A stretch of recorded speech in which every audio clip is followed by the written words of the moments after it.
Hello,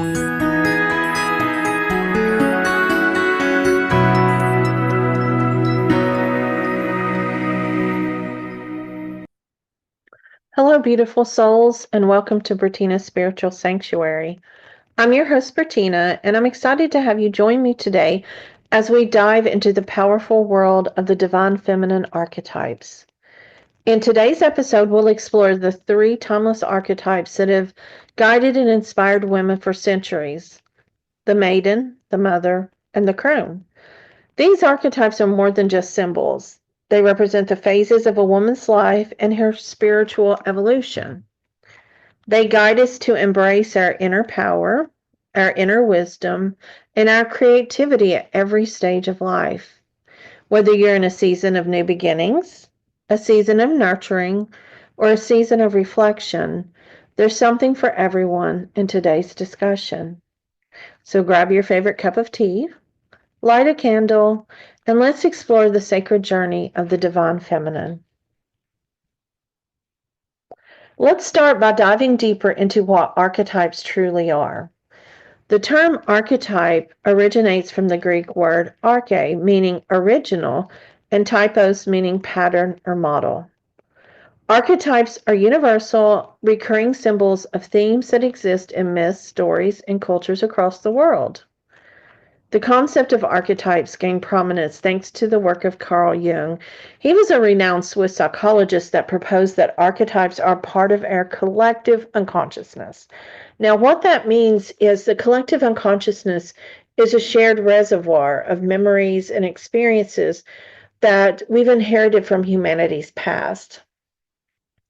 These archetypes shape the way we think, the way we feel, and the way we act, often influencing us in ways that we don't even consciously realize.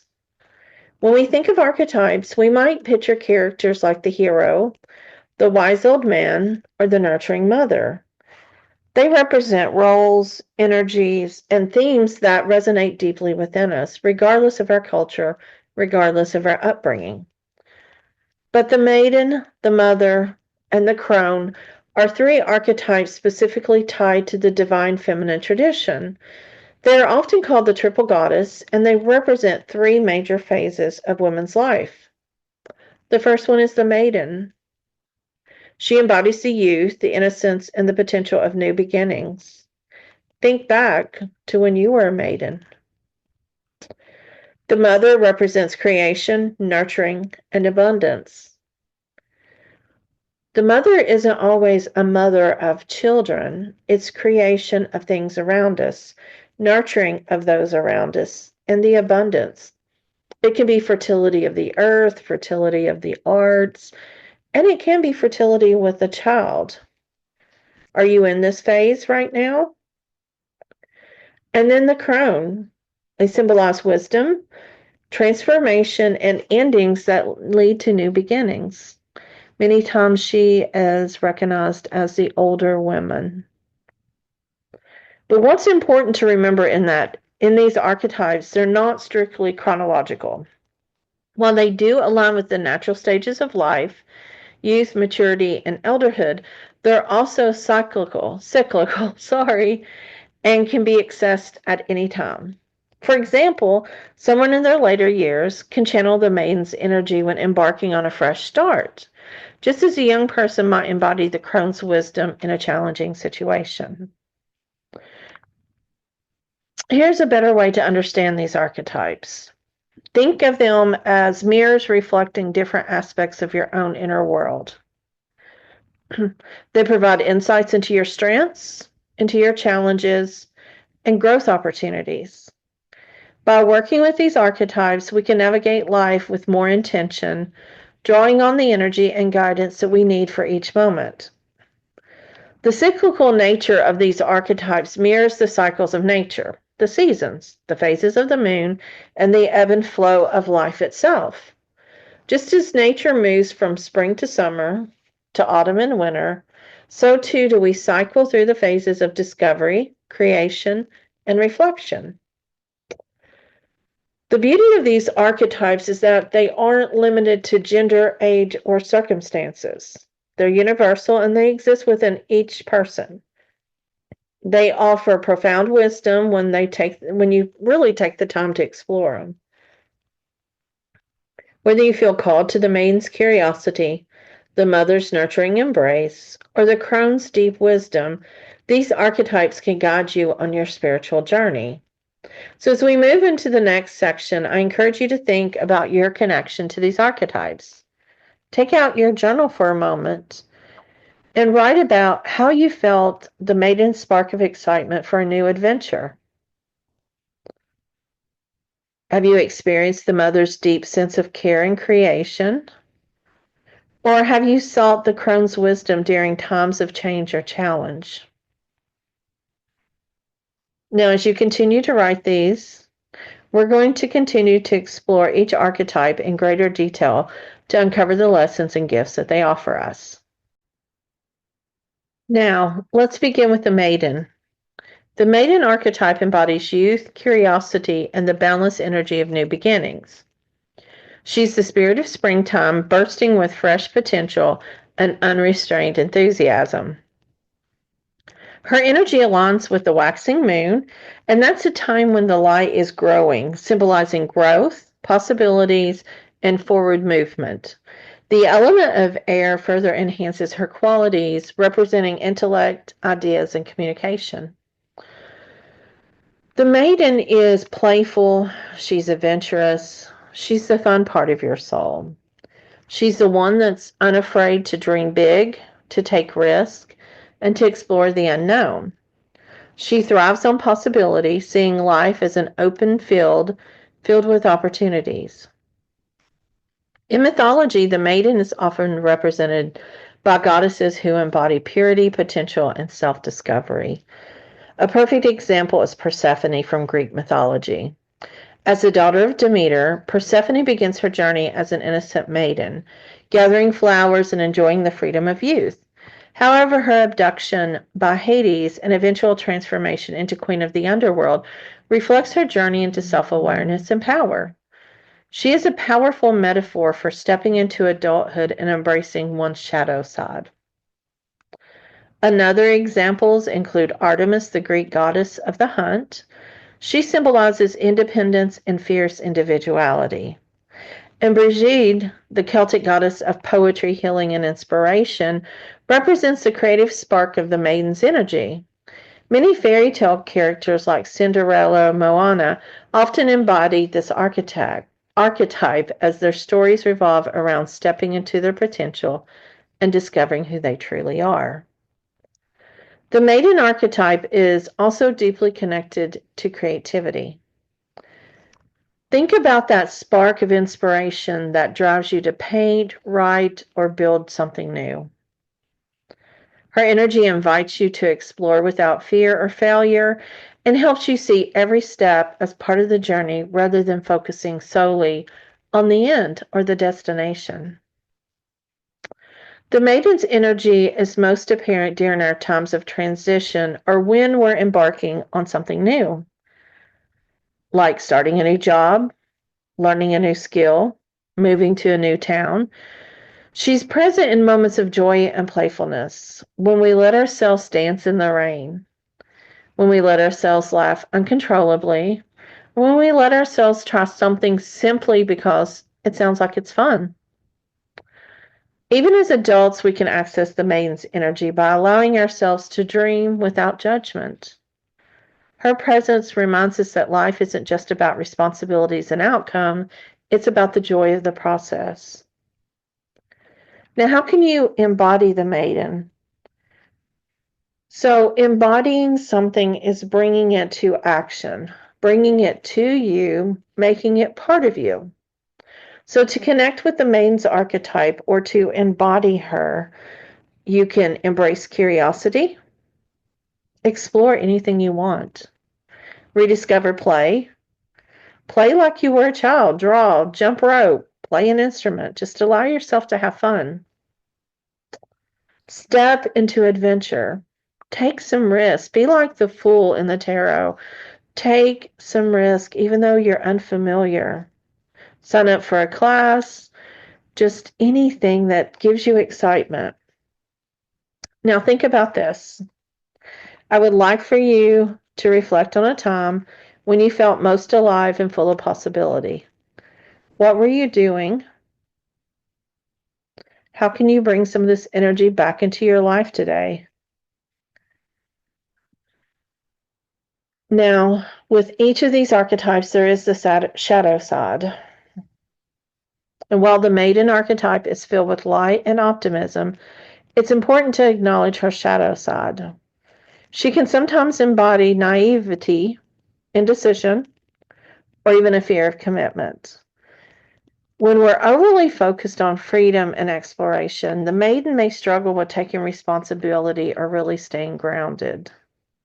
Remember, if you're in the shadow side of the maiden, you can balance her energy. We compare the maiden's enthusiasm with the mother's nurturing and the crone's wisdom. When pursuing a new dream, we can rely on the mother to guide us in the nurturing at that dream, and then the crone to help us discern the right path forward. And in conclusion, the maiden archetype invites us to reconnect with the part of ourselves that sees life as an adventure. She reminds us that it's okay to not have all the answers, that sometimes simply starting something is enough. We don't have to complete everything. It's not a race. Give yourself some credit for just starting.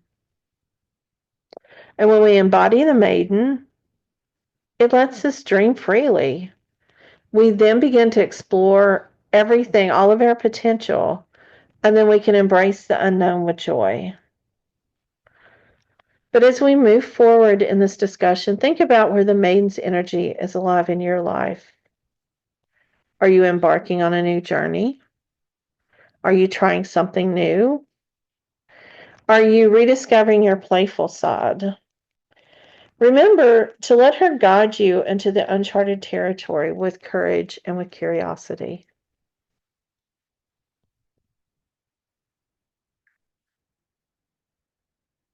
Now we're going to move on to the mother. The mother archetype is the heart of nurturing, the center of creativity, and abundance. The mother embodies the energy of summer when life is at its fullest bloom and also represents the full moon. This is radiating light, it is completeness.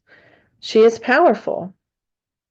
Her element is water, and it symbolizes emotional depth.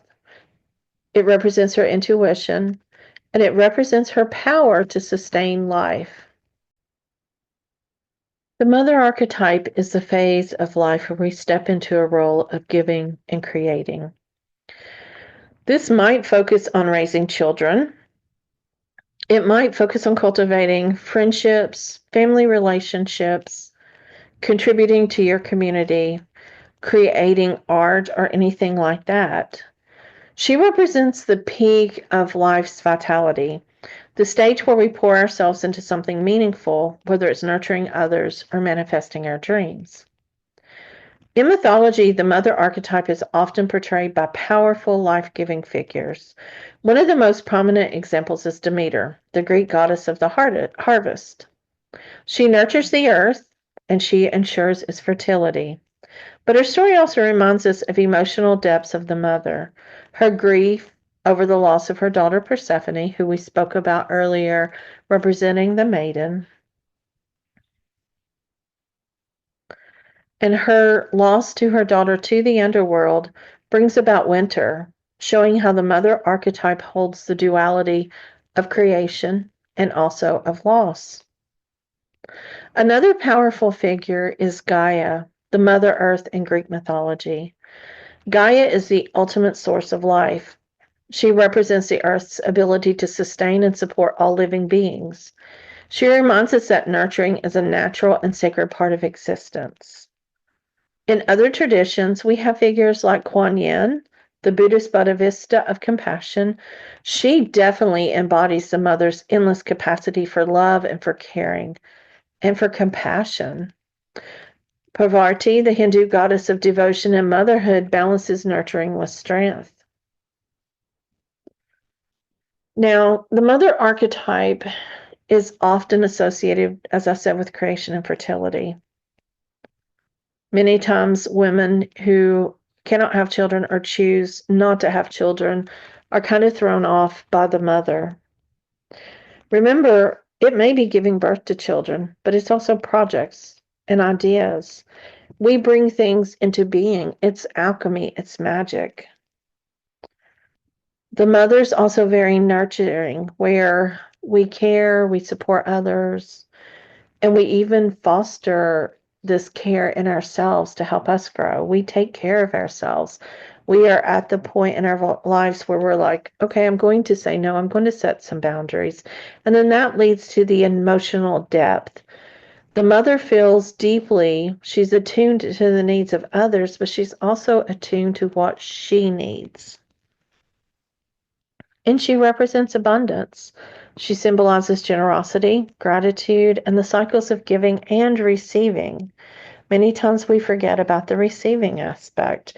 So balancing that is really, really important. Now, how the mother shows up in our lives is a little different with each person, as we said before. You may find yourself embodying the mother archetype when you're deeply invested in nurturing others or building something meaningful. It may be a business, a home, or family, but she reminds us of the importance of self-care. Just as the earth needs time to replenish the nutrients, we need to nurture ourselves to continue giving to others. Neglecting this balance can lead to burnout, and it's a key shadow side of the mother archetype.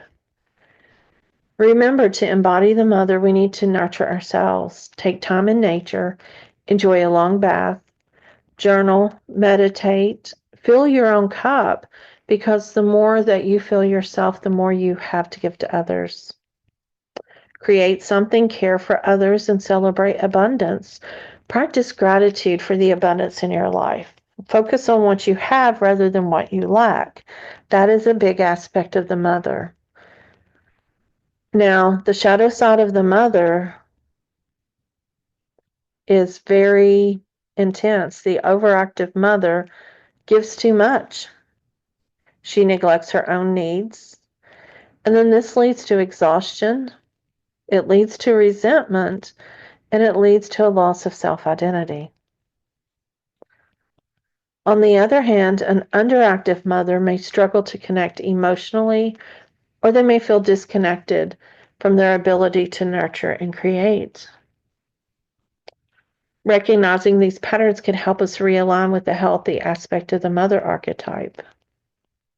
Don't feel guilty if you are in the shadow side of the mother. We all go there at different times.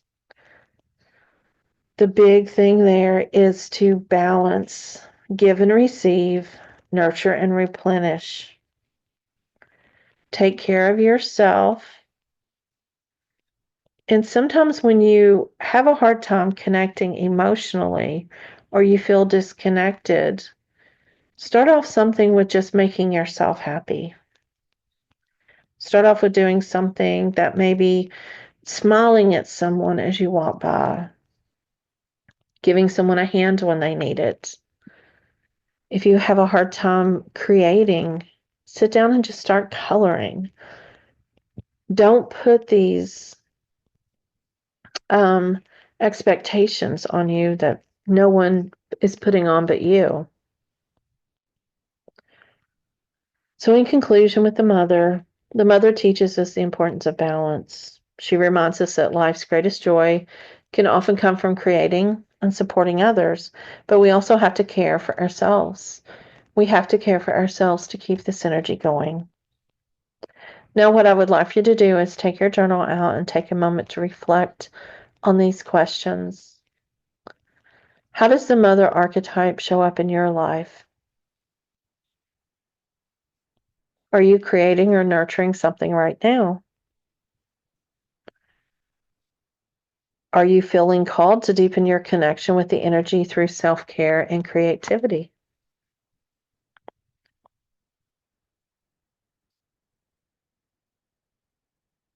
In the next segment, we're going to explore the Crone archetype. This is the wise and intuitive guide that helps us navigate endings, transformation, and the mysteries of life. Many times people dread becoming the crone. I embrace it. She is the wise woman who's lived through life's experiences and often offers guidance and insight to others. She's the energy of winter. She's the energy of the waning moon and the element of earth. Goddesses like Hecate, the Greek goddess of the crossroads, and the Morrigan from Celtic mythology embody the crone archetype. Though she is sometimes feared or misunderstood, the crone is a powerful figure of endings and new beginnings. To embody the crone, you just need to honor your intuition and honor your wisdom. Reflect on your life experiences and how they've shaped you. Trust your intuition and let go of what no longer serves you and embrace transformation with grace.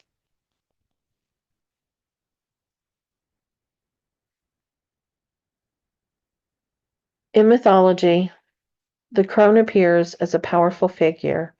She guides others through darkness, through transition, and the unknown. We mentioned about Hecate because she is probably the most well-known crone figure, as she's the guardian of the thresholds. She offers wisdom to those pivotal moments in our lives. She torches, her torch illuminates the path going forward and helps guide seekers through uncertainty. The Morrigan definitely represents the cycles of life, death, and rebirth, and she's a fierce protector and a harbinger of necessary change. But one of my favorite that's in Slavic folklore is Baba Yaga. She serves as a crone figure dwelling deep in the forest. She's both a feared and revered guide. She tests those who seek her wisdom. Those who pass her trials gain profound insight and strength. All of these figures and others are seen as fearsome, and they remind us as the crone's role as a teacher and a guide. And the fact that endings and change is an opportunity for transformation. The qualities of the crone archetype is about wisdom and understanding.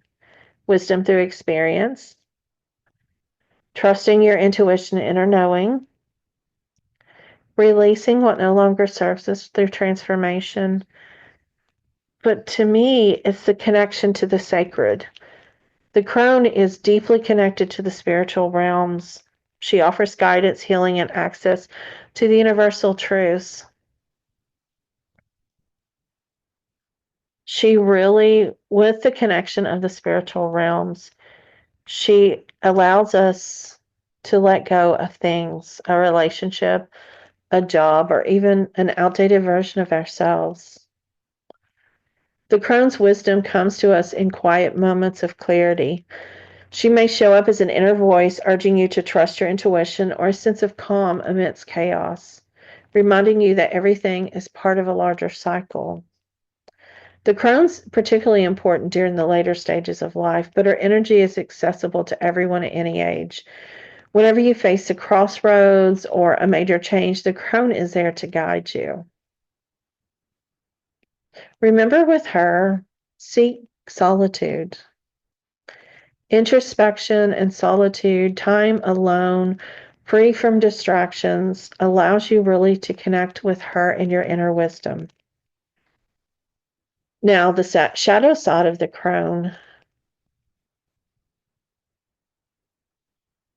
is is a manifest as cynicism, bitterness, isolation.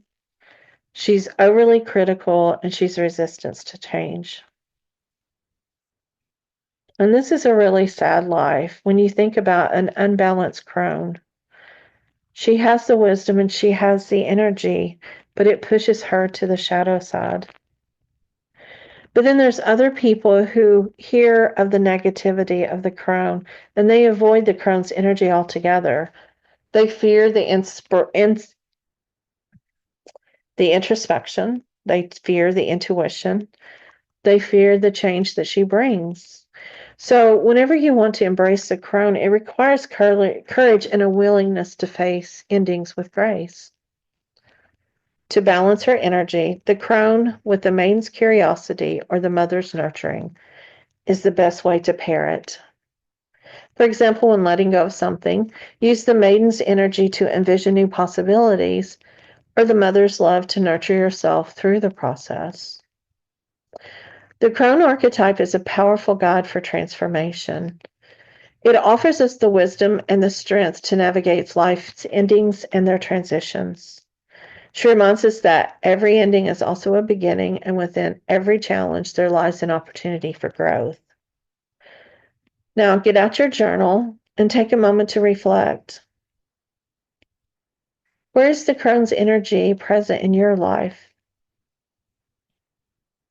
Are you at a crossroads or experiencing a time of transformation? And how can you honor her wisdom and trust the process of letting go?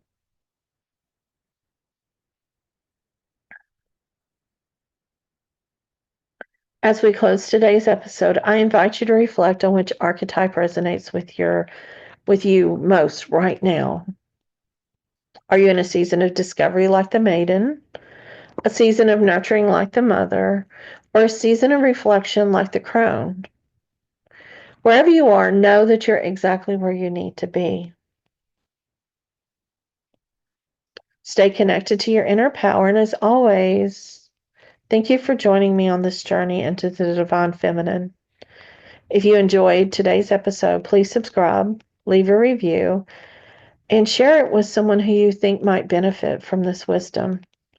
You can also connect with me on social media or via my website, bertena.org, to learn more about upcoming classes and events.